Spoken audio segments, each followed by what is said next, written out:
Alright, what's up guys? Welcome back to another video. I'm Sakali and this is Falcon Notes Unit 3. Unit 3 was definitely on culture and the 4 aspects of culture. We talked about a lot of it in detail, and I'm pretty sure it was a lot longer unit than most because culture has a lot to talk about, like gender and equality, ethnicity, yeah, gender, ethnicity, religion, stuff like that. So we're going to be talking about a lot of those into detail, and we're going to be going over the vocab, which you'll probably need for the AP test.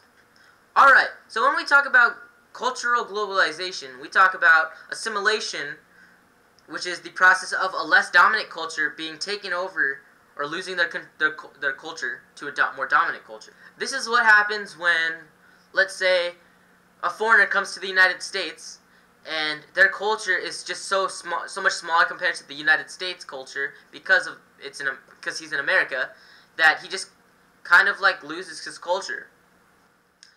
That is an example of assimilation. Now, acculturation is when a culture adopts a few of certain aspects of a trait, just that'll be for their advantage. An example of this would be,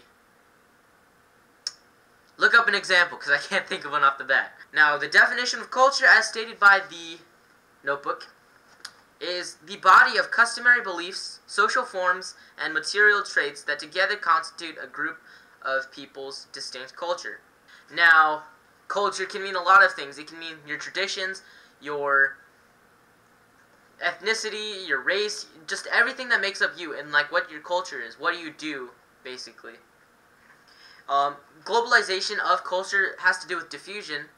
We've talked over diffusion a lot, but I'm just going to go over them, like the relocation diffusion, stimulus diffusion, contagious diffusion, stuff like that.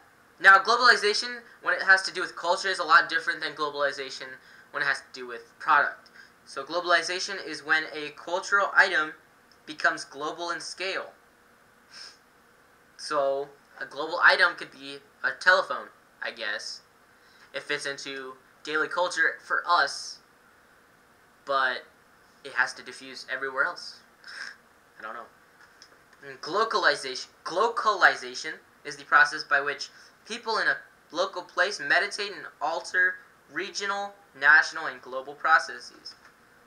Now, cultural traits are small aspects of a culture. So, the tiny things that make up a culture, like traditions or ethnicity or religion, things like that, beliefs.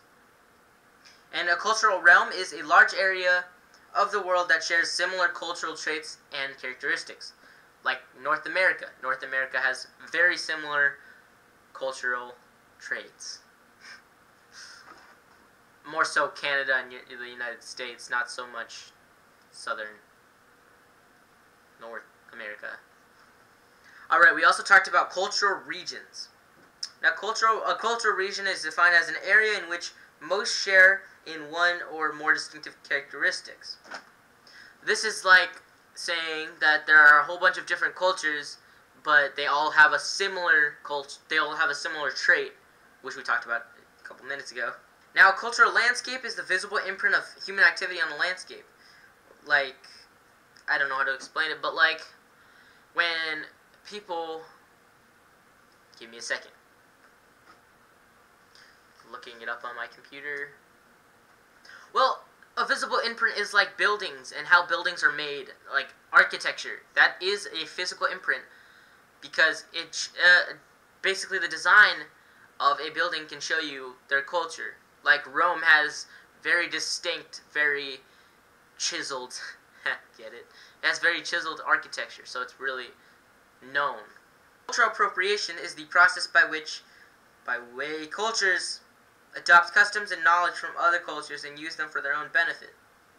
This is very similar to acculturation, but it's cultural appropriation, where cultures adopt other customs and other beliefs and other things to make them benefit. Again, look up an example. Cultural complex is a relate set of cultural traits such as a prevailing dress code and cooking and eating with utensils. So cultural traits, like we said earlier, these are kind of like rules on cultural traits. So if they do wear a dress code, then that's a cultural trait. If they have a dress code, that's a cultural trait, or like a tradition or a belief. It's basically tied into that. And placelessness is kind of sad, but it's the loss of uniqueness of a place in the cultural landscape. So if other things adopt it, well, let's say if one thing is original and another place adopts it, which makes it just loses its uniqueness, which is placelessness. We talked about folk versus pop culture. Folk culture is culture traits such as dress codes, I think it is, dwellings, customs, and institutions of usually small traditional communities. So folk culture is just like very together. It's not spread out everywhere. It's like it says, it's in a community, so it's probably pretty small. Whereas local culture refers to people who see themselves as part of a community who work to preserve their traits and customs to be unique and distinguish themselves from others. So this is local. Local culture is local, and maybe it can be like in a family where they want to be unique and unique against other cultures and stuff like that. So it's very similar as to what they talk about. Now, popular culture or mass culture is cultural traits such as dress, diet, and music that identify that you are part of today's changeable, urban-based, media-influenced Western societies. So popular culture is the culture that is always going to be modern because it's just made up with the modern era. So phones, again, I'm going to use iPhones for example. They're part of today's culture because everybody has them and things like that. So if you don't have a smartphone, you're not really with the culture anymore because, you know, technology and innovation, stuff like that. Now, folklore is legends and stories passed down in a folk culture. Folk culture. Why can't I say folk culture? Folk culture. I can't say it really fast, but yeah, okay, I'm good. Legends and stories. So we've heard like little things like The Boy Who Cried Wolf. That's, I guess, a folklore because we've heard it. It's just like a virtue type thing. Like if you lie too much, nobody's gonna believe you. So we've heard these stories that help us with our beliefs and stuff like that. So folklore actually goes very closely with culture. Maladaptive diffusion is diffusion of a process with a negative side effect, or what works well in one region may not in another. So that's like saying if American culture adapts to Africa, and it doesn't work because Africa is not as innovative and advanced as America in parts, so they really wouldn't be able to fit our culture into their society. Now, we talked about the material world, like material culture is the art, housing, clothing, sports, dances, foods, and other similar items constructed or created by a group of people. This is basically the physical plane and what we use in the physical plane, in the world, to help us believe in a culture. Yeah, so anything that you really don't have to believe, anything physical is material culture. And non-material cultures are beliefs and practices and values of groups of people. They're not physical, but they're more mental. You guys get it. You guys get it. And a custom is practiced routinely by a group of people. So customs are just like traditions or things that customs. You guys know what customs are. Now, part 2 of the culture unit talked about ethnicity and gender, which is a lot different than what is culture of the part 1. Now, ethnicity is affiliation or identify with a group of people bound by common ancestry and culture. So ethnicity is not technically just race. Like you could be, so you can be a different race, but you can't be, oh my gosh. You can be a different ethnicity, but you can't be a different race. So ethnicity is just a lot different than race, but I'll get to race when we get over there. Race is more of like based on skin colors and other physical characteristics. But ethnicity is just how you identify, like, who you identify as, like, I don't know, Filipino American, for example. You're not really part of the Filipino culture because you're whitewashed, as we say. Alright, so ethnic landscape is how we see different ethnicities when we look at human characteristics on the landscape. So, ethnic landscape is how we perceive things. It's not really how they really are, it's how we look at them. So, I don't know, it's kind of racist when you think about it. Ethnocentrism is believing that your ethnicity is better than others, which is also very racist, or ethnist. Ethnocentrism comes from pride and like, oh, we're so much better than them because we have things like this and things like that. Succession is the process by which new immigrants to a city move to and dominate or take over areas or neighborhoods occupied by older immigrant groups. Succession, as you guys know, is when someone takes over something else, like a king taking over another king or a prince taking over a king. So succession is the process by which new immigrants take over the old immigrants' neighborhoods, stuff like that. Identity is how we make sense of ourselves. So identity is not something anybody else can give to you. It's how you see yourself. I can get really deep into this and like stuff like that, but I'm not going to. That's just what the thing says. So the U.S. ethnic landscape. So there's ethnic conflict, which is armed conflict between ethnic groups. So you guys can imagine this: two ethnic people do not like each other, so they arm combat. Yeah. So ghetto is part of a city where minority groups live, usually in poor conditions. So ghetto could be, I don't know, like Compton. So, like it says, where minorities usually live, usually in poor conditions. So it's not as advanced as other neighborhoods. Race, like we said earlier, is a category of human based on skin color and physical characteristic. Like I said, you can have dark skin, but you don't necessarily have to be African. You can be something else, right? Now, segregation is enforced separation of groups, the practice of keeping ethnic, racial, religious, or gender groups separate, especially by enforcing the use of separate schools, transportation, housing, and other facilities, and usually discriminating against a minority group. We did this a lot in the United States during the time of Martin Luther King, who wanted to stop segregation. And so overall, it's been stopped. There isn't just like a colored school and a white school, which is what they called it back then. Now segregation's mainly gone in the United States. However, there's some that still exists. Barrierization is dramatic increase in Hispanic population in a given neighborhood. Barrierization. Ethnic neighborhood is a neighborhood typically situated in a large metro city and constructed or comprised of a local culture in which a local culture can practice its customs. So an ethnic neighborhood is kind of like, it's a neighborhood given to somebody so that they can practice their culture. Like, let's say a Buddhist neighborhood, I guess. That kind of works. Like, they can practice their own stuff in their neighborhood, and nothing will happen. Everybody's fine with it. An ethnic cleansing is the systematic killing or extermination of an entire people or nation. So, like, getting rid of one ethnicity, kind of, like, cleansing out that one ethnicity, is what that says. We move on to gender issues. Gender social differences between men and women. It's not anatomical, so it's not like human, man, woman. It's like social differences. So gender meaning like what you do, I guess. Okay. Oh god. A dowry death is in arranged marriages disputed over the price to be paid by the family of the bride. Wait. In arranged marriages, disputes over the price to be paid by the family of the bride have sometimes led to the death of the bride.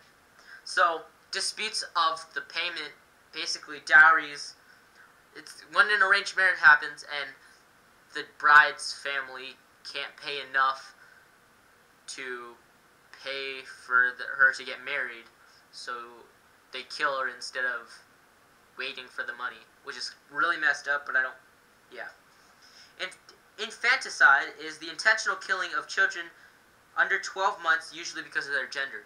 So if someone, say, is female and they're born, they sometimes act in infanticide, which means killing them because they're a female or male, vice versa.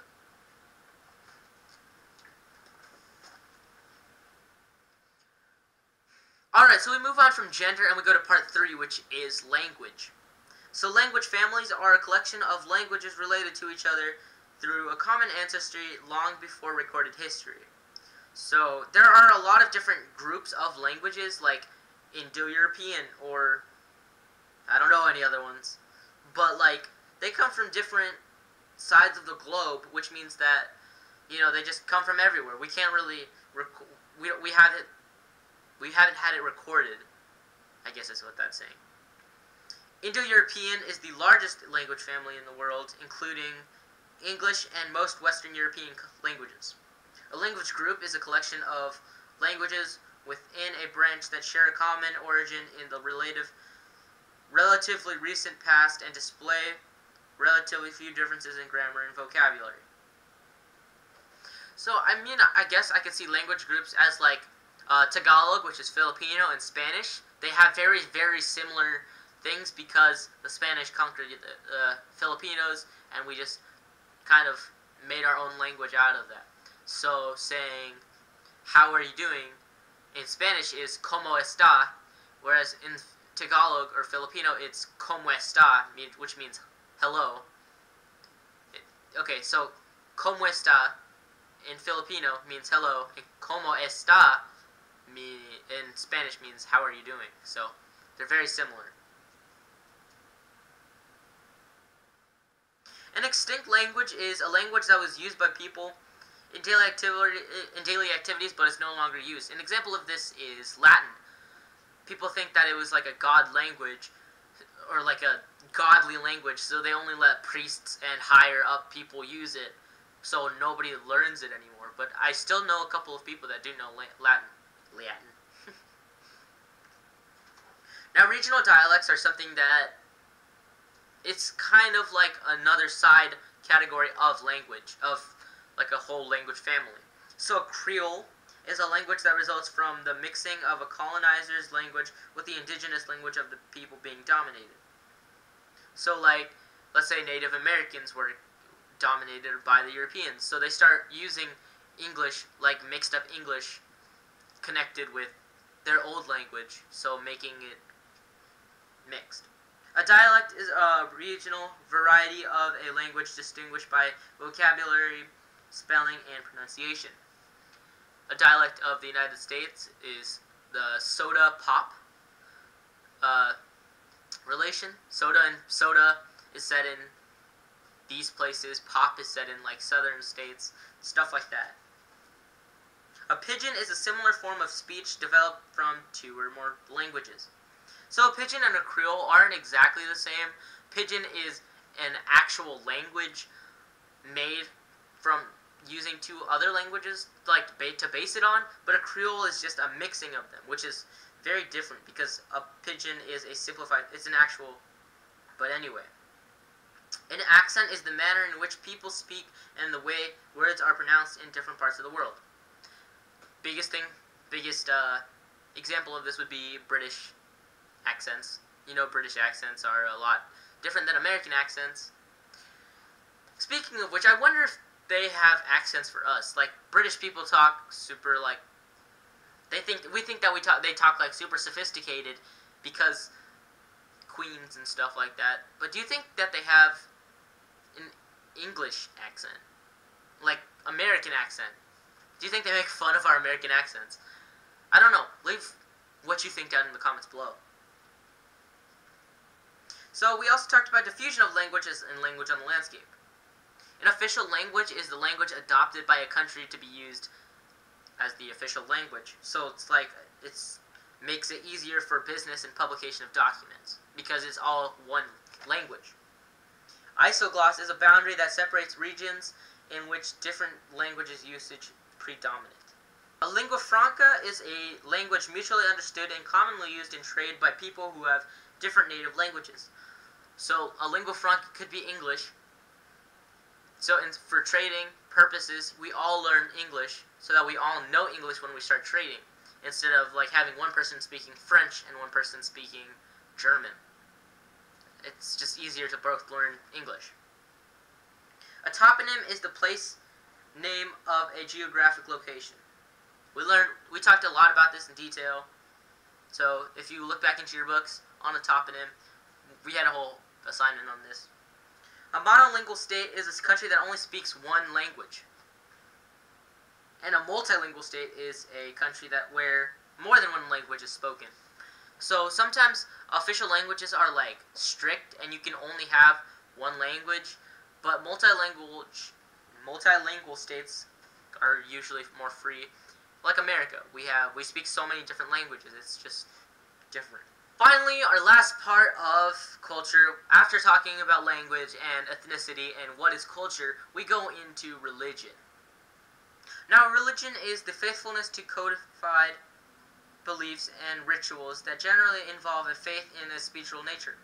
This is important to HG because wars have been fought over it. Human geography is HG. So religions, basically, we all know what religions are. You can be a Christian, you can be a Hindu, you can be a Muslim, and they all have different beliefs and rituals, usually involving a spiritual nature, like that says, like involving something, believing in something past the physical realm. So universalizing religions are religions that try to convert other people into their religion, like Christianity, for example. An ethnic religion is a religion with a rather concentrated distribution whose principles are likely to be based on the physical characteristic of the particular location where its adherents are located, and most religions start off as an ethnic religion. The opposite of universalizing religions are religions where you have to be born in. You can't really join it. Something like Judaism, it's an ethnic religion, and you're born into the religion. A syncretic religion is separate religions that combine into a new religion, often borrow from the past and the present. Secularism is this is the belief that humans should be based on facts and not religious belief. This is also important to human geography because this has caused a lot of conflicts and problems in a lot of different places, including politics. So monotheism and polytheism are the beliefs in either one god or many gods. Monotheism, mono meaning one, monotheism meaning that the religion only believes in one god, and polytheism means that they believe in many gods. So you like Greek mythology. Greeks believed in many gods, not just one, like Christianity or Islam.